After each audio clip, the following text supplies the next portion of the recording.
Alright guys, Beeline here, we're back with more Syndicate. So yeah, we're continuing on, we're in sequence 4.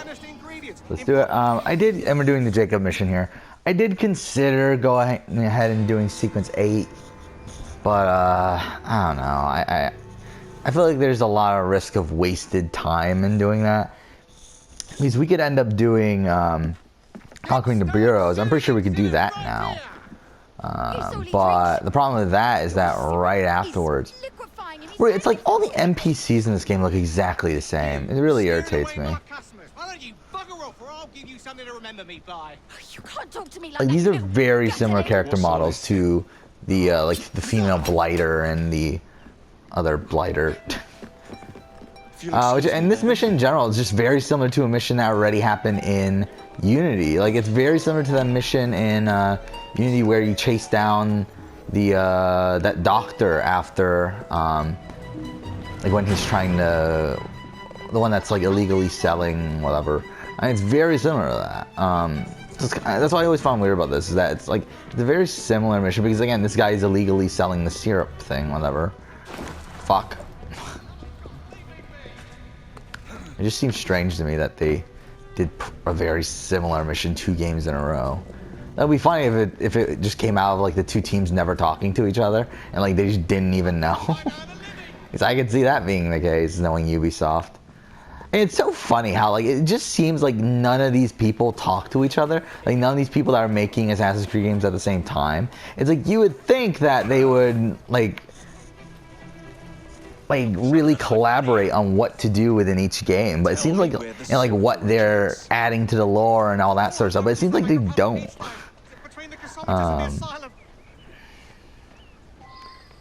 Okay, so let's go. Yeah, I actually spent like about 15 minutes before this episode started recording this episode reading all those articles of on Reddit of the historical accuracy of, I think up to now he's only done AC 1, 2, and Unity. But I was reading those. I read 1 and 2. I already read Unity like when he first released it like a month ago or so. Mind you, I wouldn't mind reading it again. But I read through 1 and 2, and it's pretty interesting, some of the stuff. Mind you, like I think there's certain stuff that, yeah, like obviously there's part of it is also his opinion of like how he perceives that Ubisoft portrayed certain things, but which some of it I do kind of disagree with. Like he talks about how there was like no point in like Rodrigo Borgia being the villain of EC2, and I don't necessarily agree with that.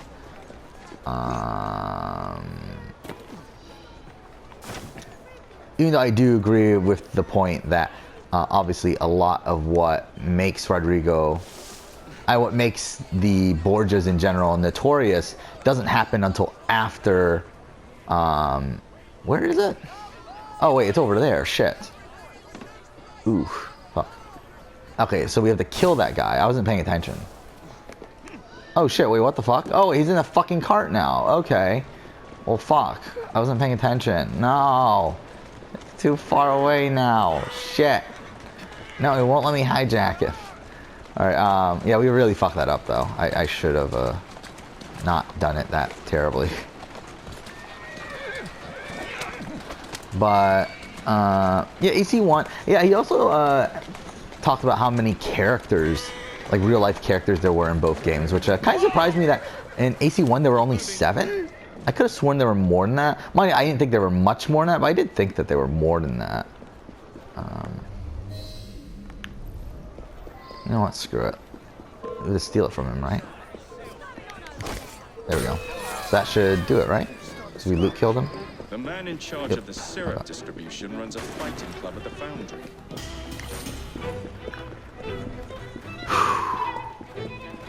Okay. So this is where we meet up with one of the Charles. Darwin? Is it Darwin or? It's either Darwin or Dickinson. I'm pretty sure it's Darwin, Dickinson, whatever. I'm pretty sure it's Darwin.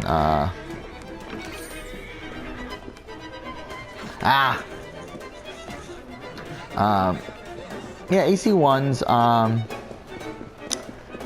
Yeah, I mean, AC1's always been like one that I knew was like kind of a mixed bag in terms of accuracy.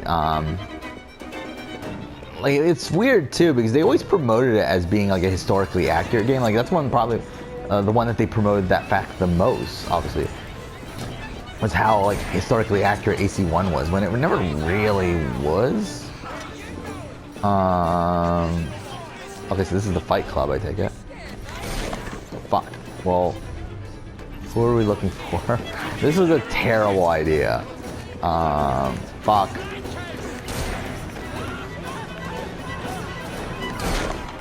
Especially because don't we need to kidnap him? Because that's just terrible if we do. Like, we're so screwed.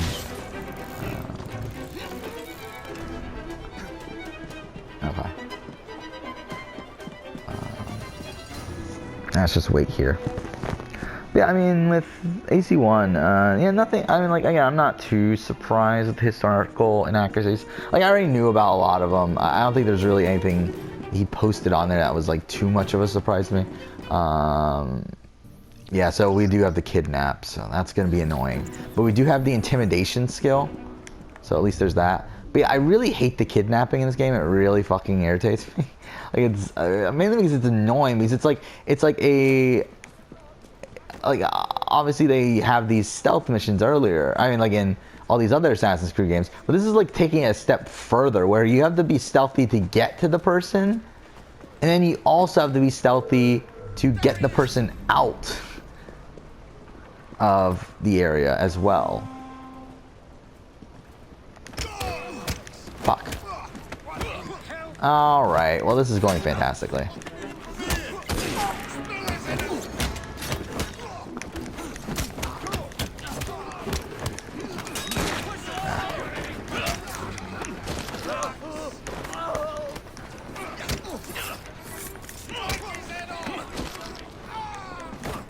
Ah.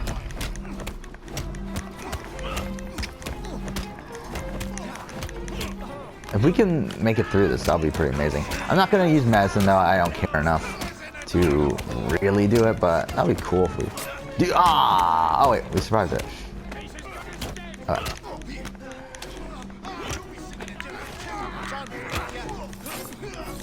Alright. Oh, we might actually make it through it.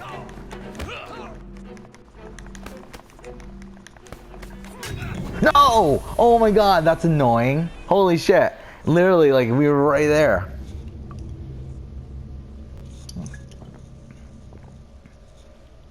Oh well.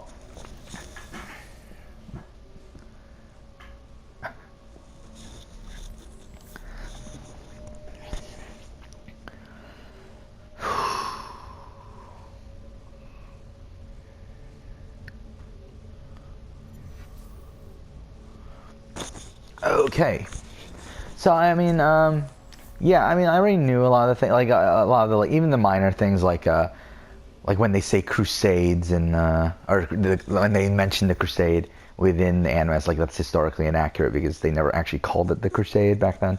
But it's like, yeah, whatever. And it's just like minor things, and there's also obviously, as I said, major things when it comes to the actual antagonist. But yeah.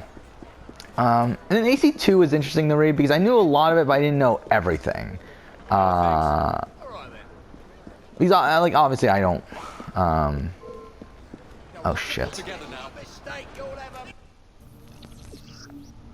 Yeah, we've done this already. Like, I don't understand why it's telling us like. We got a skill point from that?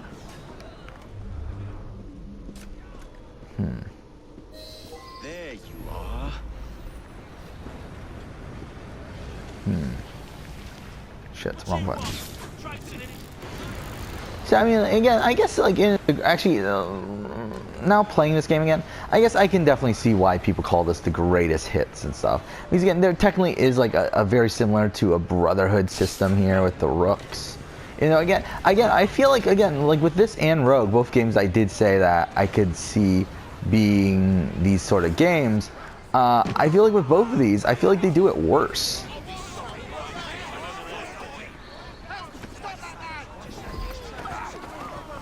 Oh fuck, well that didn't work.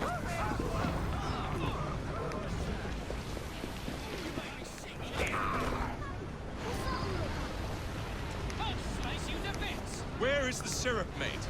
Speak now. Oh, I forgot. You can do that too. I completely forgot about that. Instead of, yeah, I completely forgot about that actually. Yeah, instead of if you fail the production once and for all.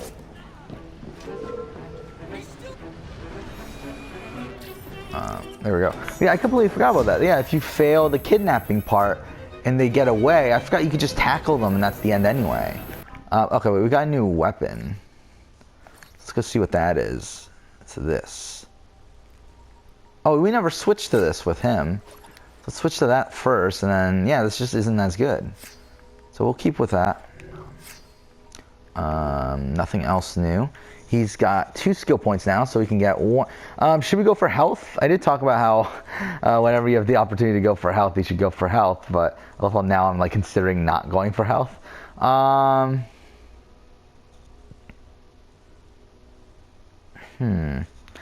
To be honest, like a lot of these are pretty good. I actually like a lot of the combat skills in this game. Larger window. It's not bad. Assassin steps. I don't feel like we need that. Lock picking. I don't feel like we need any of this stuff either. Eagle Vision 2 wouldn't be bad. Man, we don't need it. Eagle Vision 3 would be better, but again, we don't need it. Maybe defense. Yeah, actually defense. Yeah, let's do defense. It decreases ranged attacks. That's actually really good. I didn't think of that until now. You know, it would have been better if we had it for Eevee, but whatever.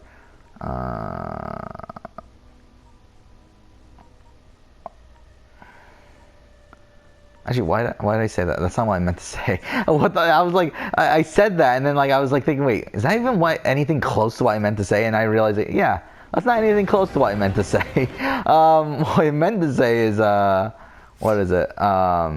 It would have been better if we had that before. I don't know why the fuck I said it. It would have been better if we had that for Eevee. What the fuck? Okay, I don't think, yeah, there's nothing here. But we do have skill points with her. We have 6 skill points. Again, we'll do health boost 2.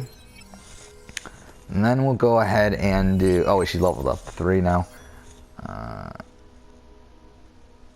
Then... what should we do with her? I mean, maybe we should try to get Chameleon. Oh, but you need to be level 6 to even get to that point anyway. What is this stealth? Let's go for Chameleon, I think. I don't know, for Assassin Steps so that whenever we get to Chameleon, we can just get it. And get to level 6, I mean, we can just get it. I think maybe Unstoppable. Or maybe we should go for Slayer, too. Mutilate, what's Mutilate do again? Yeah, let's do that. Let's do Mutilate. Why not? Maybe actually, in retrospect, I should have gotten the health, but whatever. Okay, so what are we doing next? I guess we're doing that Jacob mission. So that's the mission where we see Charles Darwin. Okay. Yeah, it is Darwin because it's unnatural selection. Obviously a reference to natural selection if you can't tell.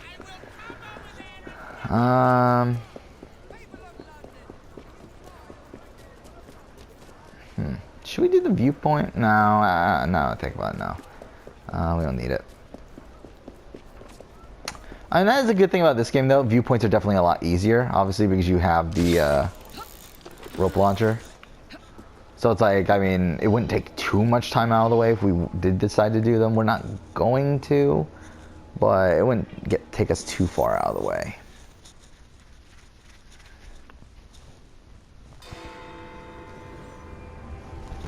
Fuck, today went real quick. God damn, it's already 6 o'clock now. Like, this is only, what, the 5th episode I'm recording for today?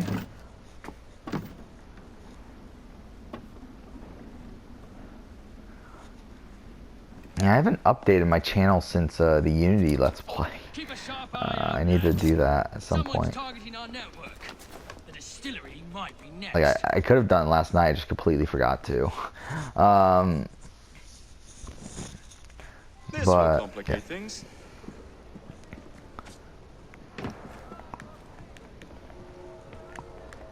No, let's just go down. Really? Oh, okay, I didn't even want to do a leap of faith, but whatever.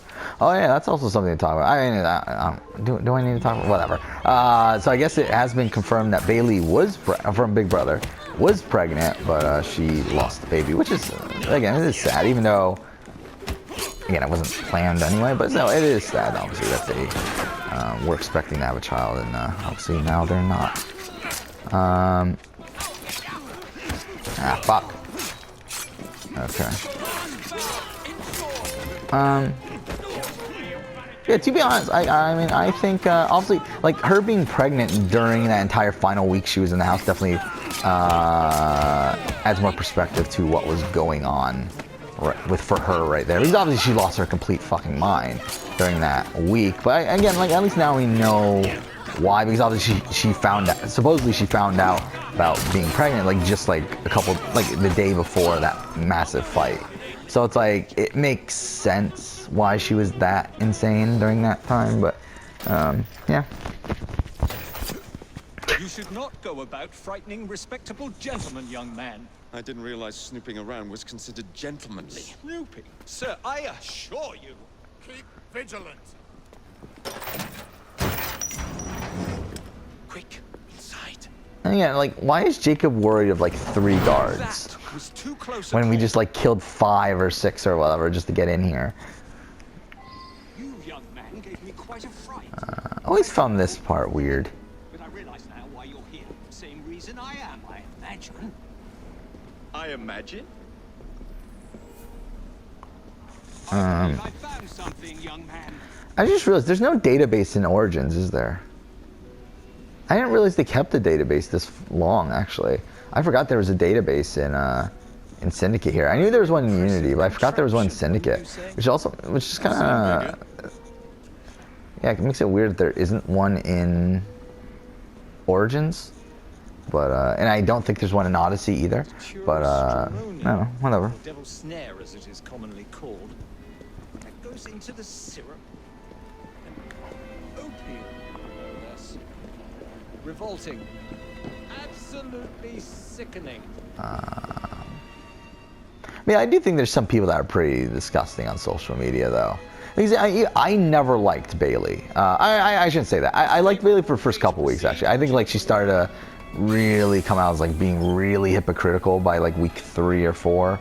And that's when I started to dislike her. And then obviously with how terribly she played the game by the time she won HOH. It's like I was completely out on Bailey.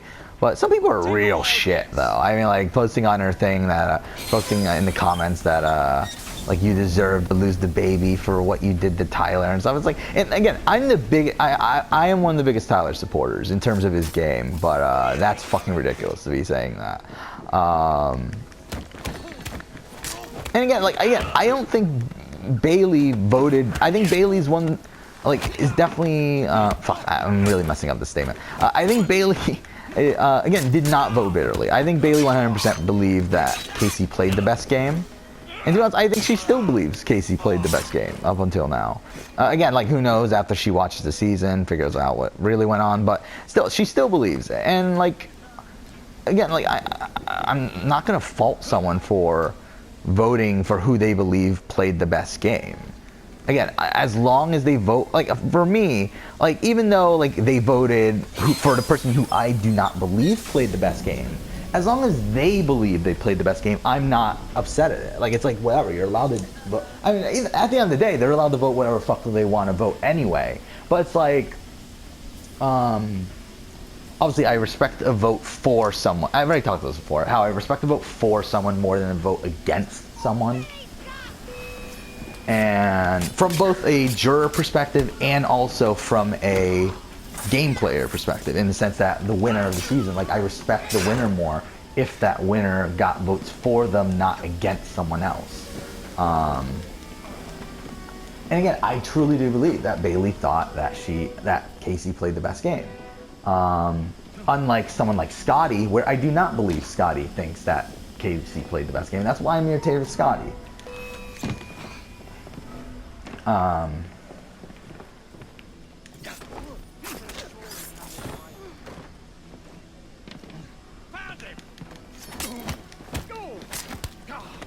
Also, I think that's kind of the difference between. I mean, to be honest, like with season 19, I think is also the difference with certain people. Like with Cody, like I think Cody truly believes that Paul played a shit game that season.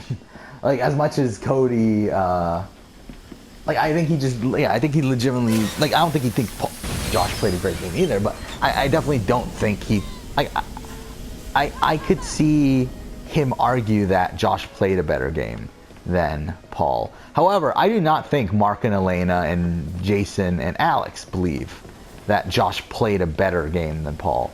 So like from like a Cody perspective, like I don't think Cody voted bitterly. I do in the sense that obviously I do think he voted against Paul, but I do think that he also does not think Paul played a good game that season. But either way. What else is there to talk about? I don't know, Survivor maybe. I don't know. Yeah, I enjoyed this premiere. I mean, to be honest with Survivor, it's like, to be honest, I'm just not as into it this season. And I don't know why. Like, again, I really enjoyed the premiere. I think it has a great cast. I think we're being set up for a decent season at least. But I don't know. There's something about it. I'm just not. Maybe it's just like because I don't know. I just think like Survivor US in general. I've just like not been as interested anymore. Like it's not Survivor because like I can't wait for. At least, I mean, actually, to be honest, I think my opinion of Australian Survivor is going down a little bit with this last week. But, like, the Matt Rogers and the Benji Boot week, like, I could not wait for those episodes. I was super fucking excited for those. I was, like, really, really excited for those. And then, like, Survivor South Africa, I was really excited for that as well. And then even Survivor New Zealand, I was excited for that. Like, it's not like it's just, like, I'm out of Survivor. I feel like it's more so, just Survivor US doesn't, like, I don't know, there's something about it that I'm not really interested in anymore. I mean, like, I'm interested, obviously. Like, I'm not, like, completely disinterested in, but I'm just, like, I'm not, like, I used to be, like, 10 out of 10 into it. Now I'm, like, kind of only, like, 8 out of 10 into it. Like, I don't know. Because obviously I'm still more into it than most people. Like, I still do fucking episode rankings and fucking, I'm still gonna analyze the winner and all this other bullshit. But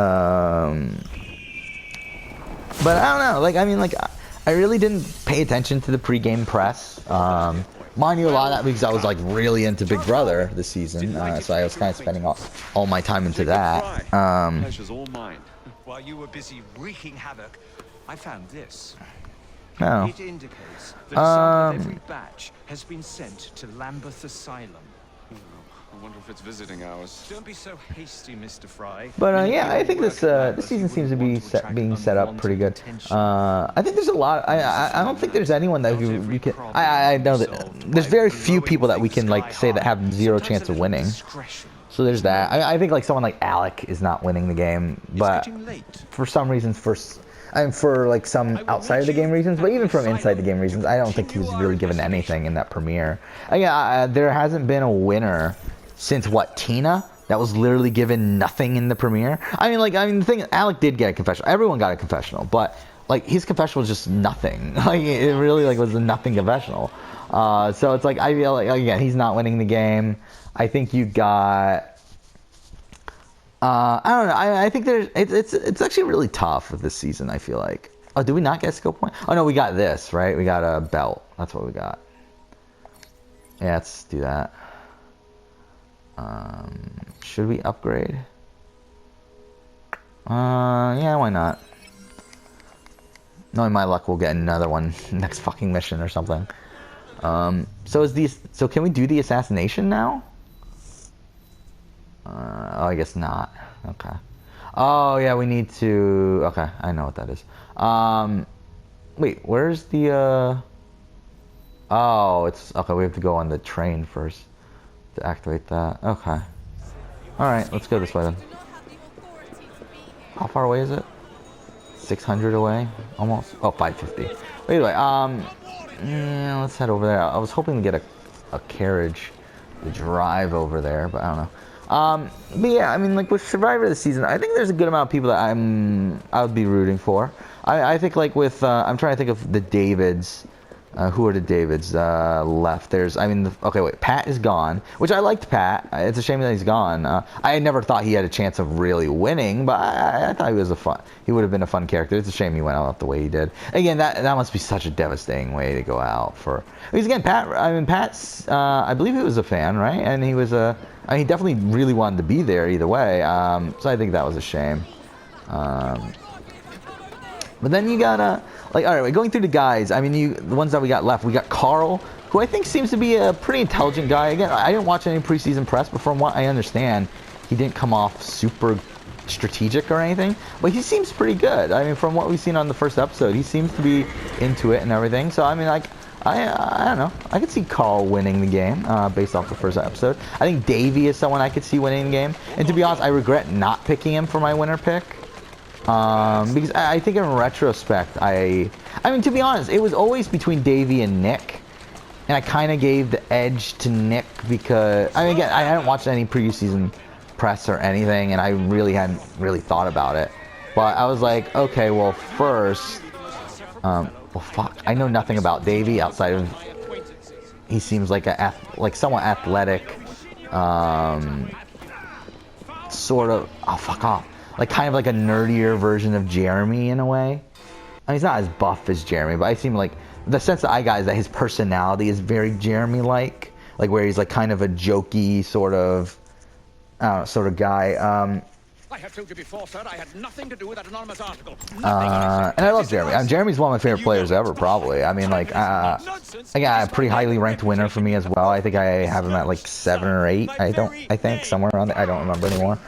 But I fucking love Jeremy. I loved him even on San Juan del Sur. He was my winner pick for San Juan del Sur and Cambodia, and he eventually won for Cambodia. But to be honest, I think in retrospect, I would pick Davey if I knew more about him. Again, like, should I count this as a thing that I picked Nick? Because I feel like I should be given the opportunity to re-pick my selection and change it to Davey.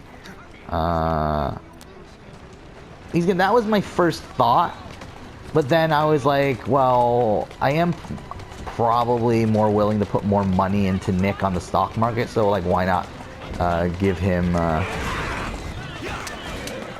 like, make him my winner pick? But I kind of, yeah, I gotta regret that. But I mean, to be honest, I don't think Nick's out of the running either. I still think Nick could win with an Adam Klein style edit, where it's like some negativity here and there, but like overall still, at the end of the day, a positive. But I don't know. I could still see him winning. I don't think he's gonna win. If you like put a bullet to my head, like, I don't think he's gonna win, but I could see him winning. Shit, that didn't work. Keep moving. Well, fuck. Who are the other guys? Christian. I don't think Christian's winning, but I do think he's making it far. I think Christian is. I would be shocked if he doesn't get I'll be shocked if he doesn't get at least to the final 7 or so at this point, really. I think he's being set up for like a David Wright sort of edit to a degree. Actually, no, not really. Not David Wright edit, but like a David Wright trajectory, where like he starts off as like this really big nerd. He's like portrayed as like kind of a loser sort of thing, but then he ends up getting all the power. I think like Mike White is getting the David edit, but whatever. Who else is on that chart? There's one more guy. Isn't there? Oh no, that is all the guys. It's 4. Yeah. Okay. Then who's the girls? Gabby. Again, I really like Gabby. I liked Gabby before the season as well. To be honest, again, it was pretty much Davey, Gabby, and Nick being the 3 that I would have considered as the winner picks.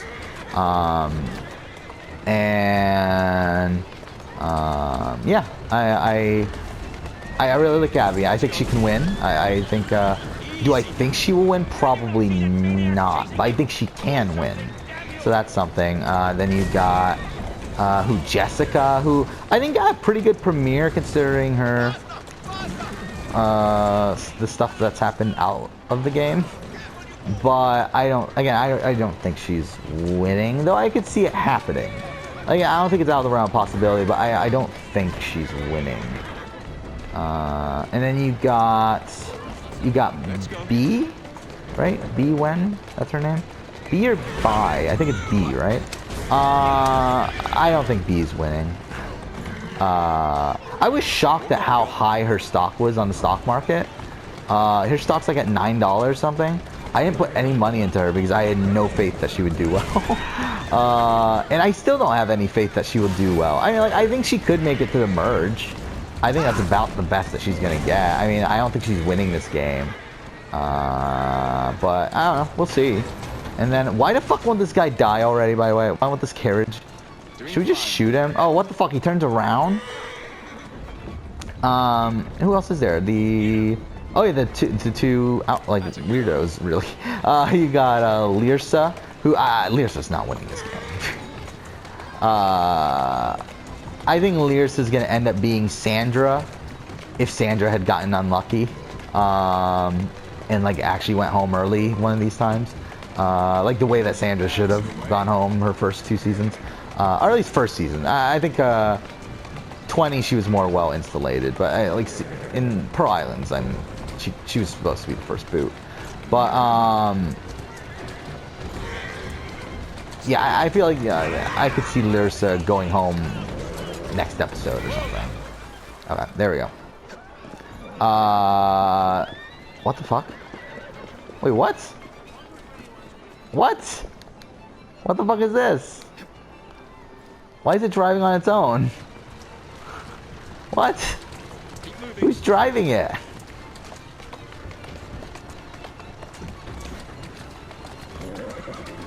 Wait, are the horses just going on their own? Easy. What the fuck? Why is it moving?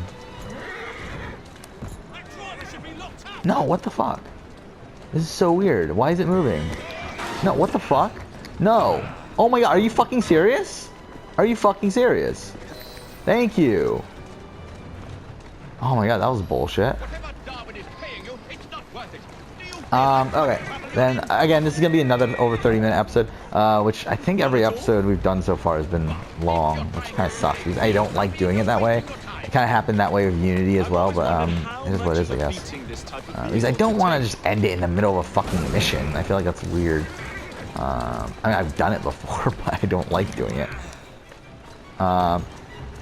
Then you got Elizabeth, who, to be honest, I thought was better than I was expecting, though I still don't think she's winning. I feel like if she did win, I feel like she would have gotten much more content than she did for a character like her, but I don't know. I think she's better than I thought, though I could see her still going out pre-merge due to just being not in the majority. But we'll see. We'll see how things play out. Again, we don't really have a good sense of who is the clear majority on this tribe. Like with the Goliath tribe, we do. Like with the Goliath tribe, we have a good sense of who the majority is, who's in the majority, who's in the minority. But with the David's tribe, it's like all in flux because we haven't really seen the full tribe dynamic yet.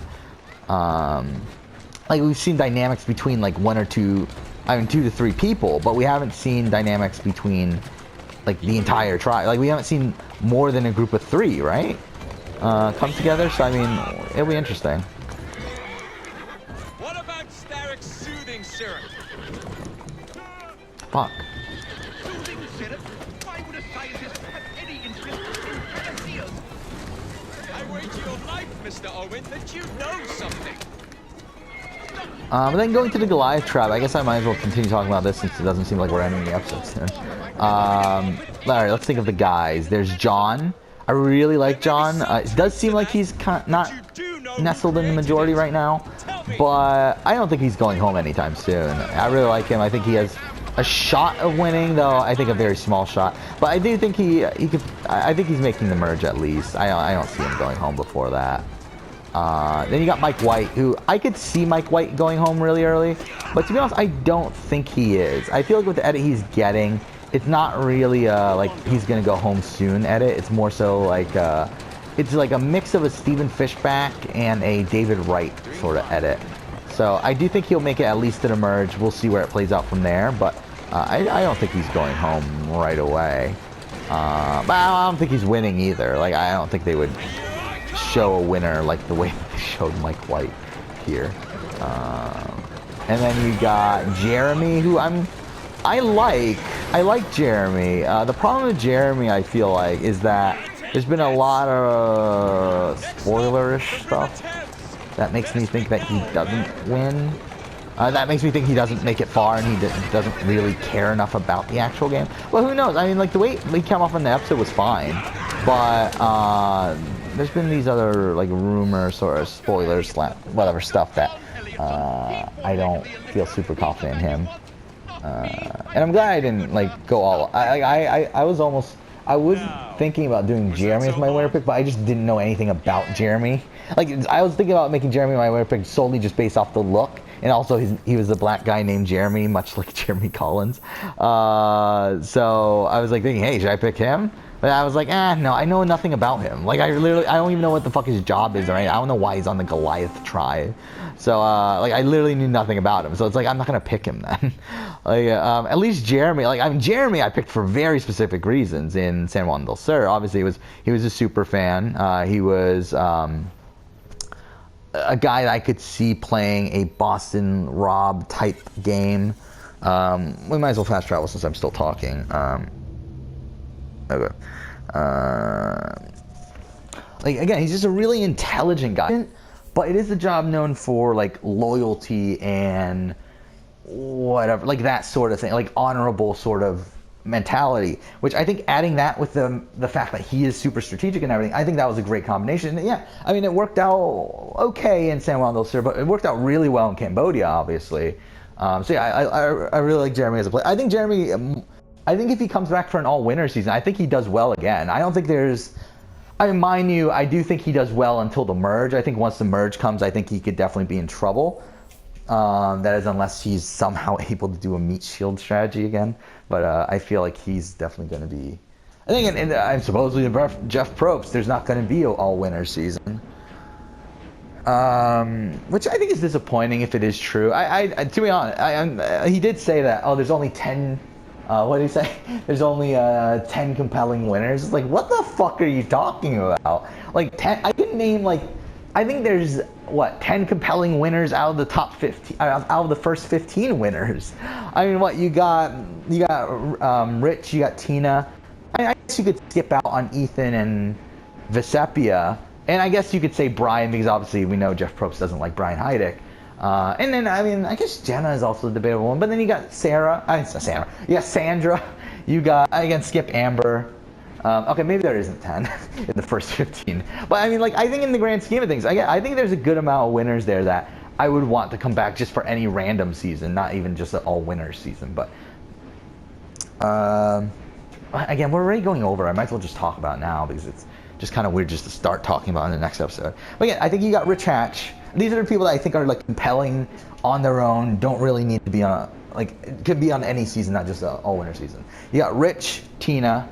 I mean, I would say Heidick, but I know he doesn't think of Heidick, so whatever. Like, I don't even think Jeff Probst actually went through the process of thinking of this. I think he legitimately just said that statistic, even though it's, like, it's completely untrue.